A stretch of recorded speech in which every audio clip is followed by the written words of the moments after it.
القصة بتبدأ بالتعريف ببطلنا لويد، ولد عادي عايش في قرية صغيرة اسمها كونلون مع جده وأخوه الكبير. حياتهم كانت روتينية ومملة، لكن كل ده بيتغير بعد كام سنة لما لويد بيشق طريقه لمملكة أزامي عشان ينضم لجيش خاص.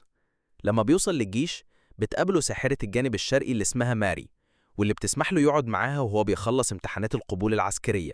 في الأول ما كانتش مهتمة بلويد أو شايفاه حاجة، بس شافته بيعمل كريستالة سحرية. سيدة ماري السابقة ألكا اللي هي كمان عمدة القرية بتوصل وبتؤمر ماري تعتني بلويد لأنه شكله قوي جدا، لكن لويد عمره ما شاف نفسه أي حاجة غير إنه شخص عادي.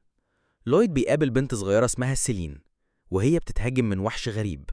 لويد بيستخدم قوته عشان يهزم الوحش بسهولة، ووجوده كمان بيرفع اللعنة اللي كانت بتعذب سيلين من وهي طفلة. ده بيخلي سيلين تقع في حب لويد. يوم الامتحانات بيوصل، وواحد من الطلاب العسكريين بيحس بقوة لويد وبيشوفه كتهديد. بيغار كمان لما بيشوف سيرين بتتكلم مع لويد.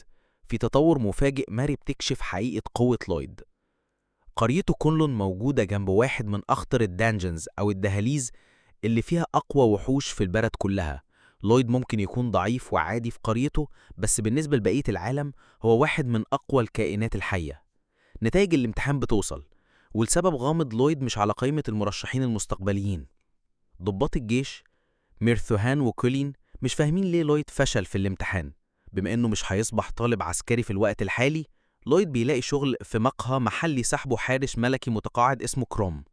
اخبار ان الاميرة ماريا لسه مفقودة بتنتشر في البلاد. كولين بتحقق ليه لويد فشل في الاختبار، وساعتها بتفهم انه كتب رونات سحرية غامضة كاجاباته. سيلين مصممة تدخل لويد الأكاديمية، فبتقرر تلاقي الأميرة ماريا وتخلي لويد يتسجل كمكافأة ليها. ألقا وماري بيتكلموا مع لويد عن خططه لحد الامتحان الجاي. ماري بتعترف لألقا بخصوص أبوها الملك أزامي اللي كان مغسول دماغه عشان يبدأ حرب مع إمبراطورية جو. ألقا بترفض تساعد لأن أهل كونلون أقوياء قوي على إنهم يتدخلوا في صراعات بشرية صغيرة في أماكن تانية. في مكان آخر سيلين بتحارب ألان واحد من الطلاب، بس قريب لويد بيوصل. ماري بتظهر في آخر لحظة وبتستخدم سحرها عشان تطير لويد بعيد عن المعركة. بكده هي أنقذت ألان لأن لويد كان ممكن يقتله في لحظة بالصدفة. لويد مستغرب ليه ماري وقفت الخناقة، بس بيفتكر إن ده غالبا علشان هو ضعيف قوي. كروم بيكتشف إن ماري الساحرة هي كمان الأميرة ماريا. ماري بعدين بتشرح إن في خلال 3 أيام غالبا أبوها هيعلن الحرب في اجتماع قمة، بس هي ما تعرفش مين اللي بيتحكم في تصرفاته، وكروم بيقرر يساعد. سيلين لسه بتدور على الأميرة بتقرر تطلب المساعدة من ماري بنفسها. لما سيلين تعرف إن لويد عايش مع ماري بتغير. يا دوبك قبل ما ماري تكشف حقيقة هويتها لسيلين، لويد بسذاجة بيستنتج إن ماري أكيد هي البطلة اللي بتنقذ كله في السر. ماري بتستغل غبائه عشان تغطي على أثارها أكتر. أول ما لويد بيخرج من الأوضة بتطلب المساعدة من راين وسيلين. كروم بيحقق في كل القتلة اللي بيدوروا على ماري، وأخيرا بيلاقي مين اللي ورا جنون الملك. بيتضح إنه ميرثوهان، ولما كروم بيواجهه بيعترف بكل جرايمه. بس هنا الأمور بتتعقد. لما سيلين وراين وماري بيوصلوا، الملك بيكشف إنه ممسوس من سيد الشياطين اسمه أبادون، وإنه كان بيتحكم في ميرثوهان طول الوقت ده. ماري بتحاول توقف أبوها بران، بس بيكسر إيده.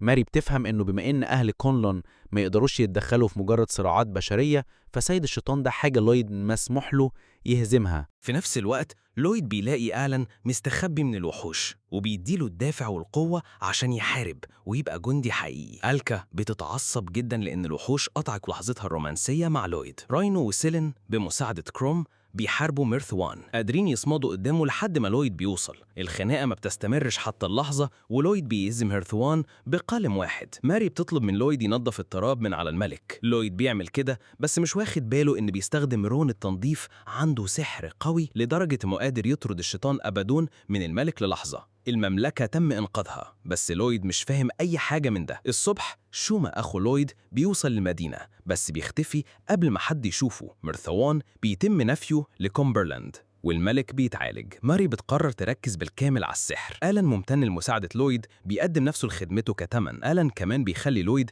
يبقى عضو كامل في الأكاديمية. ماري ولويد بيروحوا مكان غامض، وهناك بيسحب سيف مقدس من صخرة. في ماتش خاص بين أكاديميتين متنافستين جاي. لويد كمان بيتعلم سحر الشفاء مع سيلين. في نفس الوقت ماري بتقابل كذا طالب من الأكاديمية المنافسة. أختين اسمهم فيلو ومينا بيقابلوا لويد وبسبب قوته المجنونة فيلو بتهاجمه. راينو متضايقة ومش عايزة ترجع البيت أو الأكاديمية. لويد بياخد راينو في ديت عشان يساعدها ترجع البيت. في الديت بتاعهم راينو بتكشف إن دراعها المثري الصناعي كان المفروض يساعدها تسحب سيف مقدس، بس بينتهي بيه الأمر إنه بيستنزف سحرها. اليوم اللي بعده ماكونا بتحاول تتنافس مع لويد وتثبت إنها أحسن، بس لويد يهزمها في لحظة. بعدين بتروح لماري عشان تعالجها عشان عايزة تقضي وقت معاها لأنها بتحبها. الماتشز بين الأكاديميتين بتبدأ وريه وراو بيتحاربوا، والجايزة هي السيف المقدس اللي لويد لقاه.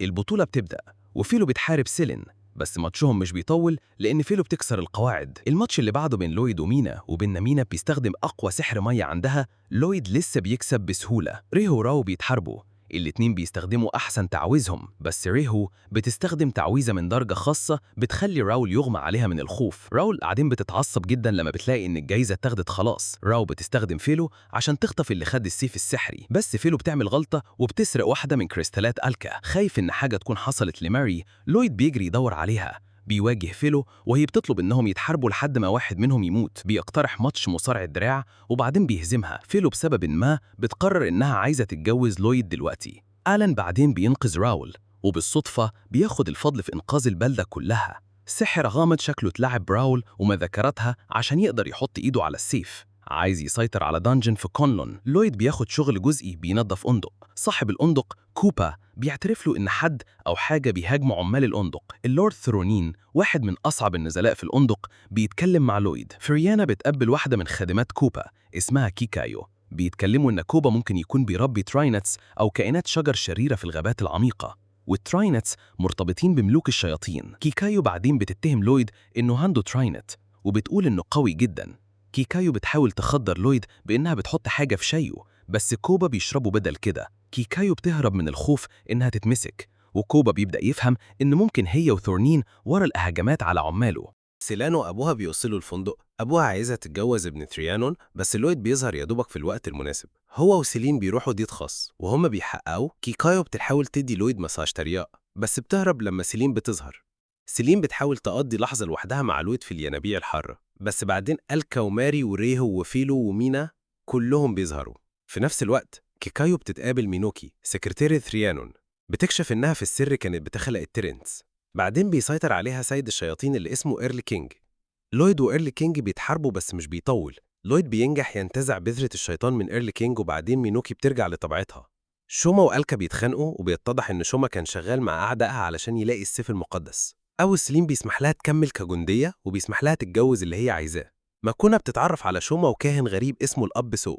في مكان آخر الملك بيأمر لويد وعصابته يحاربوا ويهزموا وحش تعبان في دنجن صعب. الأب سو بياخد قرار إن هو اللي هيحارب التعبان الأول. العصابة كلها بتدخل الدنجن وبيتفاجئوا لما بيلاقوا ماكونا مصابة بتريانت وبتحاول تحارب لويد. بتكسب اليد العليا في المعركة لما لويد بيتصاب وهو بيحمي سيلين وفيليو. بمساعدة صحابه لويد بيلاقي القوة وأخيرا بيهزمها. التعبان الضخم بيصحى وبيكشف إنه فريترا، كائن قديم هو مصدر قوة ألكا. سو بيظهر وبيقتل فريترا، بس روح التعبان بتهرب في حزام سيلين اللي معمول من مادته. سو بيقسم إنه هيطلق العنان لدنجن كونلون وبعدين بينتقل آنيا بعيد. الدنجن بيبدأ ينهار، فألكا بتنقل المجموعة كلها بعيد للأمان. مرة تانية آلان بيتحيى كبطل هزم فريترا. لويد بيفتكر إن اسم سو من أساطير كونلون القديمة، وإنه كان بينتمي لشرير عنيف. احتفال بيتعمل علشان يكرم التحالف بين جو وأزمدي. آلان البطل مجبر يحارب في ماتش استعراضي في الحدث. في نفس الوقت العصابة كلها بتمشي من كونلون، بينضم ليهم كمان قزم اسمه يوك. المجموعة مصدومة لما بتشوف قد إيه قوة القروي العادي من كونلون. ريهو بتفهم إن التنانين الحالية وحوش أسطورية، بس مجرد قرف مزعج بالنسبة لهم يتخلصوا منه. كل البنات بيبروا عيلة لويد، وبينما سيلين بتحس إنها منبوذة. ماري بتتكلم مع ميرثوفين اللي بيكشف إنه استلم بيضة غريبة من تاجر، وهي البيضة اللي بدأت كل المشاكل في المملكة. علشان يتأكدوا إن ألكا تفضل محتفظة بقواها، العصابة محتاجة ترجع جسم فريترا للحياة. وكمان بيتضح إن الدنجنز اللي جنب كونلون فيها عدد كبير من ملوك الشياطين، والقرويين هم الحراس المسؤولين عن الحفاظ على أمان العالم. الدنجنز كمان بتحافظ على قوة غامضة لو تم إطلاقها ممكن تغير العالم كله. الخطر بسبب إن جسم فريترا اتدمر، الدنجنز بدأت تفتح. ألكا بتكشف إن السيف المقدس اللي لويد زقيه يقدر يفتح السجن، وهو كمان بيبدأ يرجع فريترا في شكل بيضة. بسبب العملية دي ألكا بتفقد قواها مؤقتا. اللحظة اللي حراسة ألكا تقع، يوج بيتضح إنه حاين. هدفها الرئيسي تفتح الدنجن. يوج بتنقل الكل آنيا لجيشها وبتقفل كل البوابات. بتحبس كمان لويد في كونلون. بعد شوية لويد بينجح يلاقي ألكا ويحررها ببلاستر خاص. ألكا بتنقل لويد لجيشها. خلال الماتش الاحتفالي سو والملك بيتخانقوا عن إن أممهم المتحدة تستولى على العالم كله. ميرثوفين والشومة بيتحاربوا، بينما سو بيكشف إنه مخلوق صناعي من ألكا. غرضه كان ينقذ العالم، بس بعد ما كمل المهمة ما قدرش يموت. دلوقتي عايز لويد يقتله ويديله السلام. فجأة لويد بيظهر وبيتهم يوج بتزييف رقيمة فريترا. ماري بتفهم إن لويد ما عندوش فكرة إيه اللي بيحصل بجد، بس بتستغل غبائه علشان تهزم يوج ومخلوقاتها. ستيلين بتسرق البيضة من يوج، وألكا بتوصل دلوقتي بكامل قواها. يوج بيتقبض عليه من لويد، وبطريقة ما ألان تاني بياخد الفضل لأفعال لويد البطولية. لويد بيقرر يقعد ويعيش مع ماري وأصحابها، وده بيوصل للأنمي لنهايته. ما تنسوش تعملوا لايك وسبسكرايب لو استمتعتوا، وفعلوا جرس الإشعارات علشان ما تفوتوش أي فيديو تاني. لحد المرة الجاية يا جماعة، خلي بالكم من نفسكم.